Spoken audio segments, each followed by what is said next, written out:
So hello everyone, welcome to Filmopedia. इस वीडियो में हम लोग बात करने वाले हैं डार्क के सीजन 3 के एपिसोड 8 के बारे में। ये बेसिकली मेरा पार्ट 2 वीडियो है एपिसोड 8 के एक्सप्लेनेशन का। इसलिए अगर आपने एपिसोड 8 के एक्सप्लेनेशन का पार्ट 1 नहीं देखा है तो उसे जरूर देख ले, उसके बाद ही ये वीडियो देखे ताकि आपको एपिसोड 8 के बारे में सब कुछ अच्छे से समझ आ सके। इसके अलावा मैंने डार्क के सीजन 3 के बाकी सारे एपिसोड्स का भी एक्सप्लेनेशन वीडियोस बना के रखे हैं। अगर आप चाहें तो उन्हें भी देख सकते हो। आपको आई बटन पे एक प्लेलिस्ट मिलेगी, उसमें ये सारे वीडियोस हैं। एपिसोड्स का भी एक्सप्लेनेशन वीडियोस बना के रखे हैं। अगर आप चाहें तो उन्हें भी देख सकते हो। आपको आई बटन पे एक प्लेलिस्ट मिलेगी, उसमें ये सारे वीडियोस हैं। इसके अलावा अगर आप मेरे चैनल पे पहली बार आ रहे हो तो चैनल को सब्सक्राइब कर बेल आइकन दबाना ना भूले, ताकि जब भी मैं नई वीडियो डालूं तो आपको नोटिफिकेशन मिल जाए। With that being said, let's get started.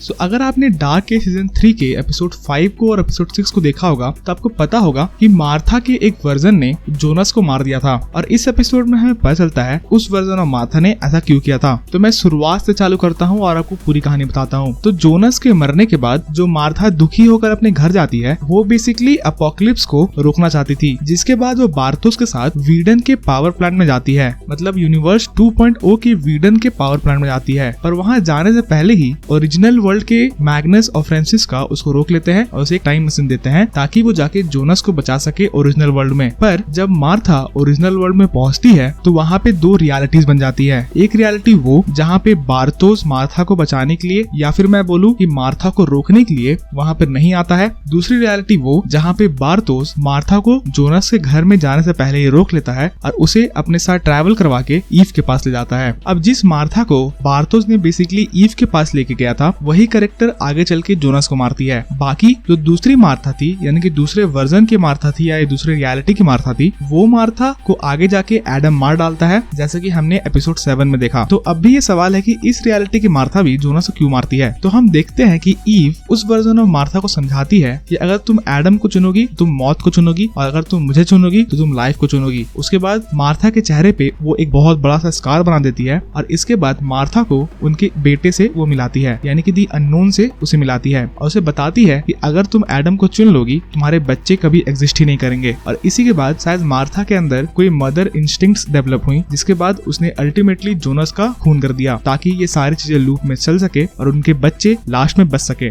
इसके बाद हम देखते हैं कि क्लॉडिया के कहने पे एडम जोनस को बचाने के लिए ओरिजिनल वर्ल्ड के अपोकलिप्स वाले दिन में जाता है। एडम मार्था के वहाँ पहुँचने से पहले जोनस से मिलता है और बेसिकली एक तीसरी रियलिटी बना देता है। पर जोनस एडम को देख के बहुत ही ज्यादा गुस्सा होता है। अब उसे पूछता है कि वो यहाँ फिर से क्या कर रहा है। जोनस एडम पे गुस्सा इसीलिए होता क्योंकि उसी ने मार्था को मार डाला था सीजन 2 के फिनाले में। पर एडम उसे समझाने की कोशिश करता है कि जोनस ही उसका लास्ट होप है और अगर उसे ये साइकिल को तोड़ना है, नॉट को तोड़ना है, तो जोनस को उसके साथ चलना पड़ेगा। इसके बाद एडम अपनी टाइम मशीन को यूज करके जोनस को दूसरे वर्ल्ड में ले जाता है, जहाँ पर जोनस उसे पूछता है कि हम किस समय पे हैं। पर एडम उसे बताता है कि question is not what time but what world. इसके बाद एडम जोनस को समझाने की कोशिश करता है कि ये सारी चीजें जो इस लूप में हो रही हैं, उन सब के पीछे जोनस और मार्था की गलती है, और उसे बताता है कि उसे और मार्था को उस लूप होल के थ्रू ओरिजिन वर्ल्ड में जाना पड़ेगा और वहाँ पे जाके टेना हाउस की फैमिली को बचाना पड़ेगा ताकि ये नॉट टूट सके। और इसके लिए जोनस को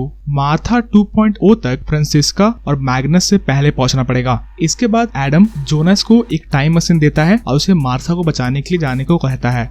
इसके बाद हम देखते हैं कि जोनस यूनिवर्स 2.0 की मार्था को ढूंढ लेता है और इससे पहले कि मार्था फ्रांसिस्का और मैग्नस को ज्वाइन करे, वो उसे पहले ही मार्था 2.0 को लेकर ट्रांसपोर्ट हो जाता है, बहुत ही एपिक स्टाइल में। इसके बाद ओरिजिनल वर्ल्ड का जोनस और यूनिवर्स 2.0 की मार्था यूनिवर्स 2.0 के 1986 में पहुंचते हैं, जहां पर वो दोनों एक दूसरे को देख के बहुत ज्यादा शॉक्ड होते हैं क्योंकि मार्था को ये बिलीव नहीं हो रहा था कि जोनस जिंदा कैसे है। इसके अलावा जोनस को ये बिलीव नहीं हो रहा था कि दूसरे वर्ल्ड की मार्था बिल्कुल उसके वर्ल्ड की मार्था जैसे दिख रही है। पर जोनस उसे समझाने की कोशिश करता है कि they are the glitch in the matrix और उनको ही इन सारी चीजों को ठीक करना पड़ेगा, भले ही ठीक करते करते वो दोनों खुद मर जाएं। अब एक ग्लिच इन द मैट्रिक्स वाला जो रेफरेंस है वो आपको तभी समझ में आएगा जब आपने मैट्रिक्स देखी होगी कियानो रीव्स की। तो अगर आपने कभी भी मैट्रिक्स नहीं देखी है इससे पहले तो मैं रिकमेंड करूंगा कि वो मूवी भी आप जरूर देखो, बहुत ही बेहतरीन एक्शन मूवी है। इसके बाद हम देखते हैं कि जोनस मार्था को लूप होल के बारे में बताता है और बताता है कि जिस दिन ओरिजिनल वर्ल्ड में टेना हाउस ने टाइम मशीन को इन्वेंट किया था और जिस दिन एपोकलिप्स होता है दोनों वर्ल्ड में, उस दिन एक लूप होल भी क्रिएट होता है जहाँ पर समय कुछ देर के लिए स्टिल रहता है और उस लूप होल का यूज करके करके जोनस और मार्था ओरिजिनल वर्ल्ड में ट्रैवल कर सकते हैं। इसके अलावा इस नॉट को या फिर इस इन्फिनाइट साइकिल को होने से रोक सकते और सब कुछ ठीक कर सकते हैं हमेशा के लिए।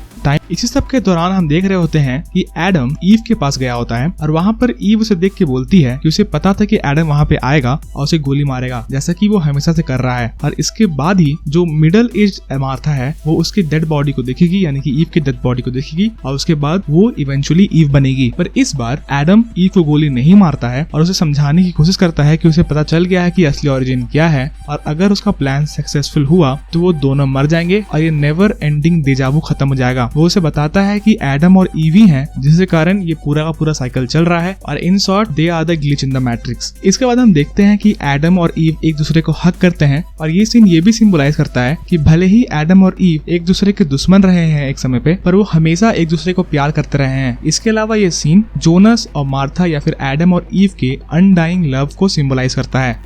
इसके बाद हम देखते हैं कि जोनस और मार्था वीडन के केव्स के अंदर होते हैं और वो वेट कर रहे होते हैं लूप होल के खुलने का। इसके बाद इवेंचुअली वो लूप होल खुलता है और मार्था और जोनस उसके अंदर जाते हैं। पर अंदर जाने के बाद मार्था और जोनस अलग अलग हो जाते हैं और वो एक ऐसी जगह में थे जो टाइम और स्पेस के परे था। वहाँ पर जोनस और मार्था दोनों को चाइल्ड वर्जन ऑफ जोनस और मार्था देखने को मिलते हैं। जो चाइल्ड वर्जन ऑफ जोनस और मार्था लूप होल में खड़े जोनस और मार्था को देख सकते थे। मतलब बेसिकली जोनस को चाइल्ड वर्जन ऑफ मार्था दिखती है जो कि उसको देख सकती थी, पर उसकी मदर कैथरीना उसे नहीं देख पा रही थी। इसके अलावा मार्था को चाइल्ड वर्जन ऑफ जोनस दिखता है जो कि उसे देख पा रहा था, पर उसका फादर यानी कि माइकल मार्था को नहीं देख पा रहा था। इस सीन से बेसिकली यही कंफर्म होता है कि मार्था और जोनस हमेशा से एक दूसरे से कनेक्टेड हैं और बेसिकली उनके अनडाइंग लव को भी ये सीन सिंबलाइज करता है वापस से। दूसरी तरफ हम देख रहे होते हैं कि ओरिजिन वर्ल्ड में टेना हाउस और उसके बेटे मैरेक और उसकी बहू सोंजा के बीच में लड़ाई हो रही होती है, जहाँ पर उसका बेटा मैरेक टेना हाउस को बोल रहा होता है कि उसके डैड हमेशा उसके वर्क में लगा रहते हैं और उनको उनके बेटे या फिर उनके फैमिली से कोई भी मतलब नहीं है। इसके बाद मैरेक टेना हाउस से गुस्सा होके घर छोड़ के जाने लगता है उसकी फैमिली को लेकर। टेना हाउस उसको रोकने की कोशिश करता है पर मैरेक गुस्से से घर छोड़ के निकल जाता है। इसके बाद हम देखते हैं कि मैरेक और सोंजा कार में अपनी बेटी को लेकर ब्रिज की तरफ जा रहे होते हैं। तभी मार्था और जोनस वहाँ पे आ जाते हैं रोड के बीच में, जिसके बाद मैरेक कार से निकल के उनसे पूछने जाता है कि वो रोड के बीच में क्या कर रहे हैं। तब जोनस उसे बताता है कि ब्रिज आज क्लोज्ड है, वहाँ पे एक एक्सीडेंट हुआ है, इसलिए तुम वहाँ मत जाओ। पर मैरेक ऑब्वियसली उसको बिलीव नहीं करता है। पर इसके बाद जोनस टेना हाउस को कोट करते हुए बोलता है कि what we know is a drop and what we do not is a ocean. इसके बाद मैरेक को जोनस पे थोड़ा विश्वास होने लगता है और इसके बाद मार्था उसे बताती है कि तुम्हारे फादर टेना हाउस तुमको बहुत ज्यादा प्यार करते हैं। और इसके बाद मैरेक को बिलीव हो जाता है कि सच में ब्रिज क्लोज्ड है और वो वापस गाड़ी घुमा के अपने घर जाने लगता है। घर पहुंच के टेना हाउस को वो बोलता है कि उसके सामने 2 एंजल्स आए थे और वो आज घर छोड़ के नहीं जाएगा। इसके अलावा टेना हाउस की बहू सोंजा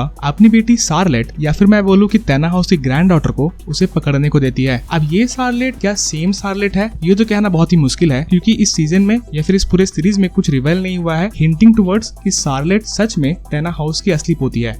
तो जब मैरेक और सोंजा अपनी बेटी शार्लेट को लेके वापस पहुंच जाते हैं तो बेसिकली टेना हाउस के पास कोई मोटिव ही नहीं होता है टाइम मशीन को वापस से बनाने का और बेसिकली ये नॉट टूट गया। तब हम मार्था और जोनस को देखते हैं जो एक दूसरे के साथ खड़े थे उसी रोड पे। अब मार्था उससे पूछती है कि क्या मार्था और जोनस एक ड्रीम थे और वो कभी एग्जिस्ट ही नहीं करते थे। तब जोनस उसे बताता है कि लूप होल में जोनस ने मार्था के बचपन के वर्जन को देखा था और वहाँ से उसे समझ में आया कि वो एक दूसरे के लिए हमेशा से परफेक्ट थे और हमेशा से वो एक दूसरे से कनेक्टेड भी हैं। और इसके बाद जोनस अपनी फेमस लाइन बोलता है कि we are perfect for each other, never believe anything else. इसके बाद हम देखते हैं कि मार्था और जोनस, इसके अलावा एडम और ईव, इसके अलावा adult version of Jonas and Martha Avengers infinity war style में गायब होने लगते हैं। तो ये सीन बहुत ज्यादा ट्रैजिक था और बहुत ज्यादा इमोशनल था हर उस फैन के लिए जो सीजन 1 से इस शो को फॉलो कर रहा है। इसके अलावा ये सीन ये भी सिंबलाइज करता है भले ही इस डार्क शो में टाइम ट्रैवल हो रहा हो और क्वांटम मैकेनिक्स से रिलेटेड वियर्ड चीजें हो रही हो, पर इस शो के सेंटर में भी लव है, एक ऐसा लव जो एंडलेस है